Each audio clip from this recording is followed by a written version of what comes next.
Hi guys, welcome back to my channel. I have a little bit of a different video for you today. Is it really different? No. I have a book haul for you today. Now this did come from, I'm surprised it doesn't say on here, but this did come from BookOutlet. I found like a bunch of books that I have been wanting to purchase, and they were on sale on BookOutlet. So I was like, okay, I'm gonna get it. I brought my trusty scissors to get the plastic wrap off. BookOutlet, you can find discounted books. Usually it's like, I think it's usually like overstocked books. The only thing is it's rough to get inside of the packaging. I think it is anyways. Finally, we're inside of it. Okay, so I have a few. First thing I got was from my son, actually, for me to do with my son for during the summer. That I got this. I found this, I think it was $6.99, but it is a daily summer activities book, and it's for transition between grades from 2nd to 3rd grade, and he is going between a 2nd and 3rd grade, and it has reading, math, spelling, critical thinking, and geography. And it says to prevent summer learning loss and prepare your child for 3rd grade. I seen that on there and I was like, okay, I'm gonna have to do this because my son does struggle in school. He has a speech delay, and I feel like, I don't know if it really does affect everything, but I feel like it has affected a lot of his school and stuff like that. He's behind in speech, he's behind in reading, and I just thought something like this would help the transition. And did you know, I did not know that today teachers don't recommend to hold back your student anymore. They just keep them going along. I remember when I was younger, if you were really struggling in something, they would hold you back. They don't anymore. They'll put you in summer school, and then they'll just keep you going along in the grades. So my son is doing summer school, but it's only like 3 weeks in July. So it's just basically, it's to retain the skills that they've learned throughout the school year so they don't forget. But hopefully this will help too. I thought it was something that we could do each day, since it's like daily task and stuff. It has spelling, so it looks pretty interesting. It has spelling words for week 1. Oh, I like that. There's like a week 1 spelling words that they learn how to spell. And it has to write about one thing you did each day. Keeping track, color a book for every 20 minutes that you read. So it has like 3 books for each day. So it's like 20 minutes, like 20-minute intervals, and 60 minutes a day. And then it has my favorite book this week was, and I liked it because it has about writing. There's math, spelling. Okay. Language bites. More math time. Okay, I like this. We'll see. We'll see how this works for my son. I hope it works out for him. Anyways, that was like one of the main things for me to do with him this summer. The rest of this, I'm so very excited about. This one is a chunker. I was not expecting that. So I've been wanting some Agatha Christie books. And I've been wanting to read some Agatha Christie, to be honest. Hopefully I get to this, because this one's like, I think, a bunch of short stories. This is the Agatha Christie Hercule Poirot. It says more than 50 stories. The complete short stories from that Hercule Poirot from Agatha Christie. So here it says, at last, a single volume that gathers together all the short stories featuring Agatha Christie's most famous creation, Hercule Poirot. The dapper, mustache-twirling little Belgian with the egg-shaped head and curious mannerisms has solved some of the most puzzling crimes of the century, and in his own humble opinion is probably the greatest detective in the world. In this complete collection of stories ranging from short tales to novellas, Poirot faces violent murders, poisonings, kidnappings, and thefts, all solved with his characteristic pinch. Only Agatha Christie could have devised cases worthy of Hercule Poirot's skill and little gray cells.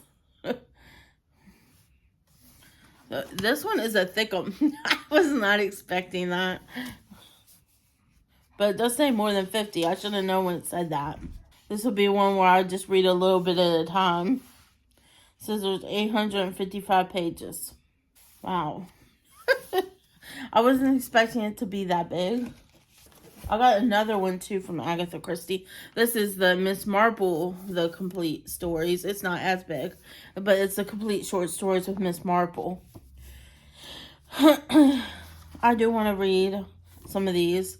So this one says, this beloved collection gathers all of Agatha Christie's short stories featuring the intrepid investigator Miss Marple into a unparalleled complication of murder, mayhem, mystery, and detection. Described by her friend Dolly Bentry as the typical old maid of fiction, Miss Marple has lived almost her entire life in the sleepy hamlet of St. Mary Mead. Yet by observing village life, she has gained unparalleled insight into human nature and uses it to a devastating effect, as her friend Sir Henry Clithering, the ex-commissioner of Scotland Yard, has been heard to say she's just the finest detective God ever made. And Agatha Christie fans are bound to agree. It says this post-pounding collection is essential ominous for Christie fans. I do like that this one's a little bit smaller. And I got one last Agatha Christie book, and that was this one, and then there were none by Agatha Christie. And I did opt for the mass market paperback version because of the cover. I love that it's like an ominous mansion here in the background on the island. It looks so creepy, and I just love that. So I did opt for the mass market paperback for that fact. I cannot wait to read this. I did hear a lot. This was like one of the ones that people were saying that if you want to start reading Agatha Christie, this is one of the ones that's the best one to start with. So I thought I would start with it, and then there were none. So it says this is the world's best-selling mystery. 10 strangers are lured to an isolated island mansion off the Devon coast by a mysterious UN Owen. 9. At dinner, a recorded message accuses each of them in turn of having a guilty secret, and by the end of the night, one of the guests is dead. 8. Stranded by a violent storm and haunted by a nursery rhyme counting down one by one, they begin to die. 7. Who among them is the killer, and will any of them survive? One of the most ingenious thrillers in many days. So, that sounds good. I cannot wait to read this one. That just sounds so good. It makes me think of, y'all ever watch that old movie Clue with Tim Curry in it? My gosh, that's my most favorite movie of all time. Especially like, I feel like it's so unlike any movies today. Because even at the end of it, you don't know what could have happened. They're like, this could have happened, or this could have happened, but this is what really happened. And I was like, okay. And Tim Curry is just hilarious in that, I think. So the next thing I picked up, and this, people have been talking about this book recently, and I did not get the hardback. I do like the way the hardcover looks, but I love a good paperback book. It's just so much more satisfying to hold in your hands while you're reading. And I got everyone in my family has killed someone. People have been talking about this book. There's even a second one coming out, which I'm not going to get the second one until it comes out in paperback. I do wish that the paperback looked the same as the hardcover one, because the hardcover one's like a blue-green cover. I think it just looks better, and it has like all type of murder weapons on the cover. It looks really cool. But here it says, everyone in my family has killed someone. Some of us, the high achievers, have killed more than once. I'm not trying to be dramatic, but it is the truth. Some of us are good, others are bad, and some just unfortunate.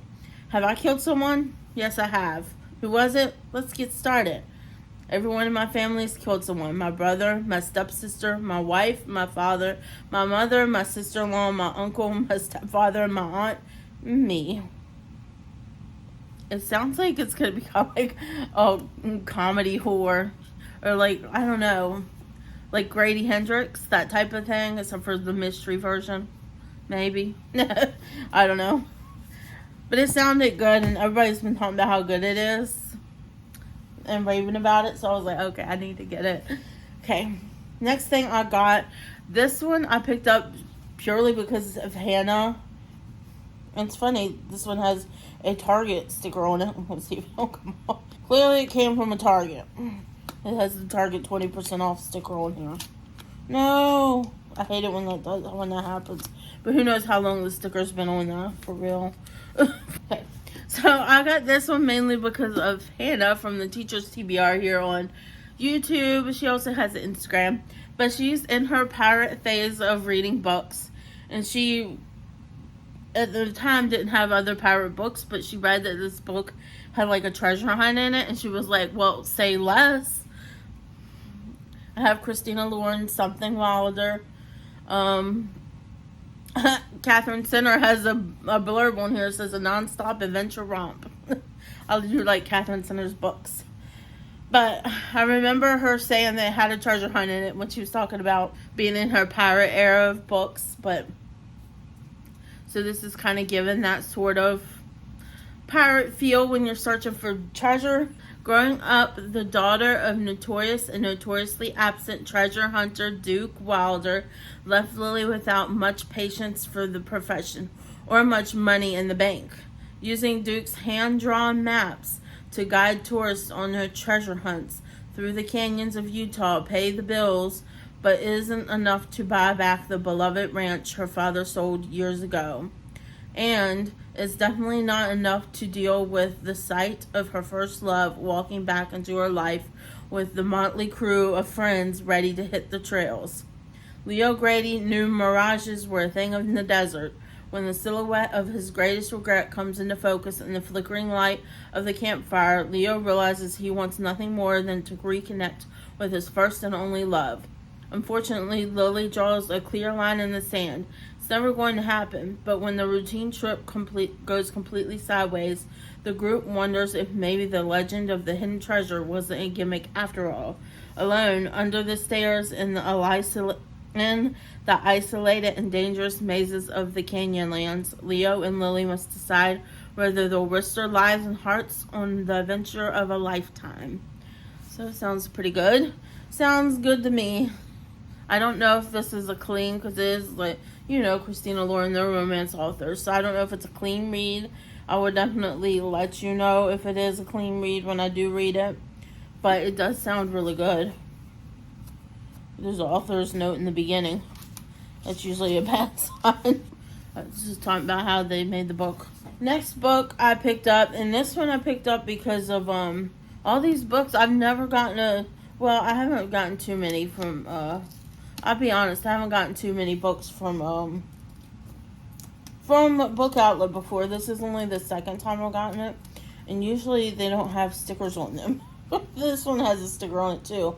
It clearly came from like a discount store. So I bought my first Stephen King book, and this one is Billy Summers. And I picked this up mainly because I was watching a video. All I do is watch YouTube videos. I don't really watch real TV. But I was watching another person I love to watch, Ashley Cayley. She was doing a video where she was trying to read her husband's TBR before he could. And she was like literally reading his books and not telling him. Like, she was sneaking around and trying to read. So she was like, the only time I have to read is while he's at work. It was the most hilarious video. She was so enamored by this book that she had taken the dust jackets off of one of her hardback romance novels and put it around this book so she could read it while she was around Ian. But Ian is her husband. But partly into the video, he noticed that the book was missing off of his shelf. It was such a funny video. I'm going to have to link it down below.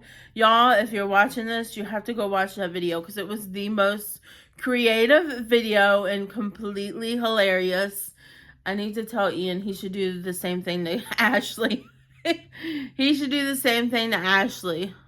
I bet you she wouldn't notice as much if a book was missing off of her shelf. But anyways, she was so invested in this book that she could not put it down. She said all she wanted to do was read the book. It was so good.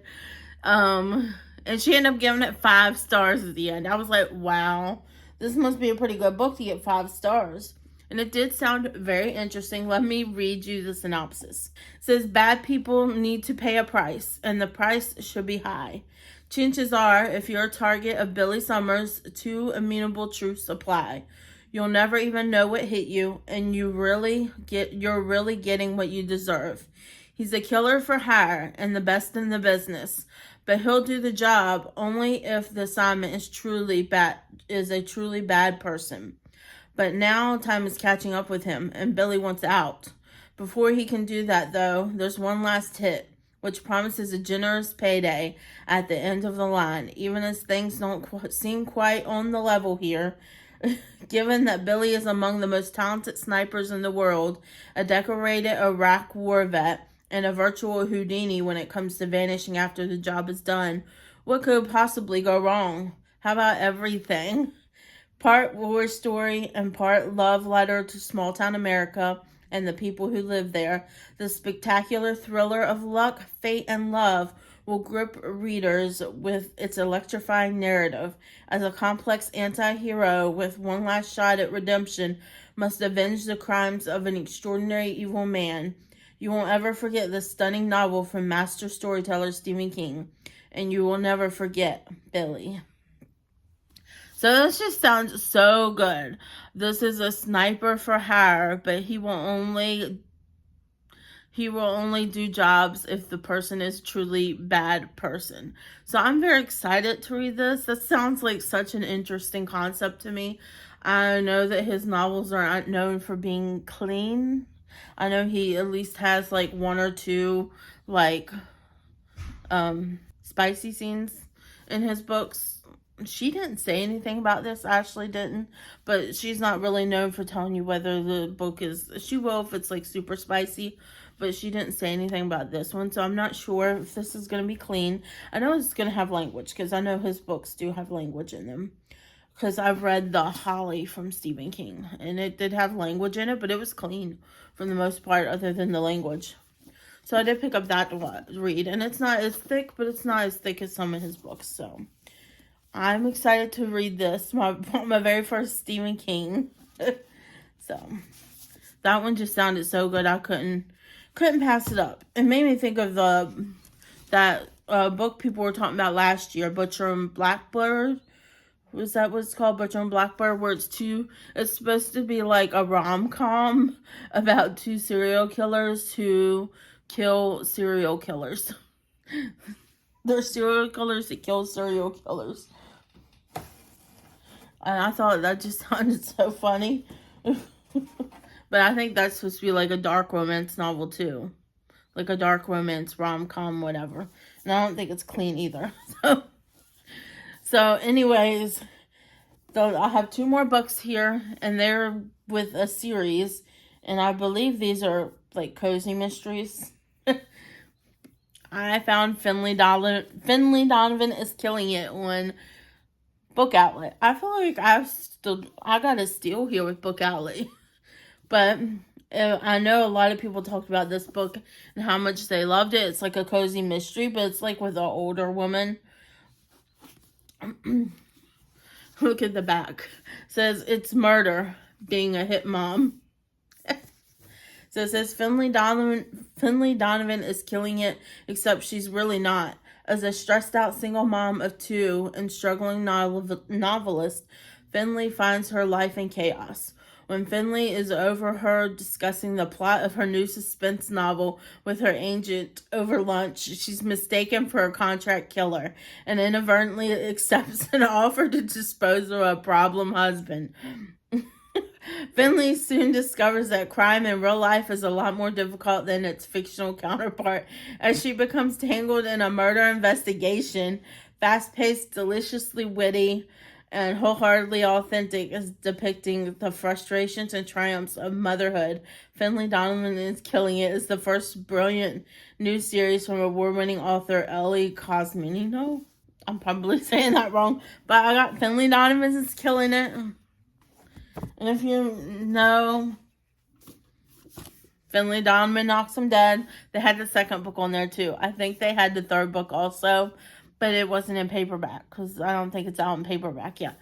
But I did get the second one. I don't know if I want to read. So it says here, Finley might sometimes want to kill her ex, but she doesn't actually want him dead. Finley Donovan is once again struggling to finish her next novel and keep her head above water as a single mother of two. On the bright side, she has her live-in nanny and confidant, Vero, to rely on, and the only dead body she's dealt with lately is that of her daughter's pet goldfish. On the not-so-bright side, someone out there wants her ex-husband, Stephen, permanently out of the picture. Whatever else Stephen may be, he is a good father. But saving him will send her down a rabbit hole of soccer moms disguised as hit women and a little bit more involvement with a Russian mob than she'd like. With her next book's deadline looming and ex-husband to keep alive, Finley is quickly coming to an end of her rope. She can only hope there isn't a noose at the end of it. That's hilarious. Okay, I cannot wait to read these. Man, this would have been a good cover to read from Mysteries and Mayhem Readathon. Because it's a blue cover. Man. Oh well. Maybe next time. Because I'm sure probably next time when it comes around again, I still won't have read this. I have so many books to read. It is hard to read them all. That's for sure. So many books. So little time. I got 1, 2, 3, 4, 5, 6, 7, 8 books. I'll show you my stack. Just so I can make my thumbnail. That's everything I picked up from BookOutlet. I do believe I got a percentage off of this too. Because I did order it when they were having some type of sale where you got like 10 or 20% off your order. If you spent $50. And I do believe I probably did spend... Or was it if you spent $30? It was something like that. I know I got the discount by the time I added all these books. And I didn't want to take any of these books out because I've been wanting to read Agatha Christie. And I've been wanting that. Everyone in my family has killed someone. So, that is all for my video today. Y'all have to let me know if you've read any of these books. Or if you have any of these books on your shelves and what you think of them. Okay, that is it for today's video. You'll have to let me know in the description, in the comments down below if you have any of these books or if you've read any of these books and your thoughts. Also, with the thought of Agatha Christie's And Then There Were None, I heard this is a lot of people's favorite from Agatha Christie. In the comments down below, leave me your favorite Agatha Christie book that you've read. So I can see like which book I should pick up next. This one I picked up mainly because it sounds so much like a Clue murder mystery. And I just love, every time they say Clue murder mystery, I not only think of the board game, but I think of that Clue movie from the 80s with Tim Curry in it. Completely hilarious. Anyways, I better get going. I hope you guys have a great rest of the day. If you like this video, please give me a thumbs up down below. And if you're not yet subscribed, I would greatly appreciate if you consider subscribing to my channel. Next to the subscribe button is the bell. You can ring that. That way you'll be notified of all my future uploads because I have been very sporadic on my uploads here lately. I've been wanting to do themed vlogs and it's taken me longer because I have an ARC reading vlog that's I'm working on. I also have a thriller one that I want to read at least one more thriller for before I close out that reading vlog. I started one, then I had to return it to the library, so I'm gonna have to cut in with a new one. Anyways, I hope you guys are having a great day, night, weekend, or whenever it is you're watching this. And remember that God loves you, Jesus loves you, and so do I. Bye guys.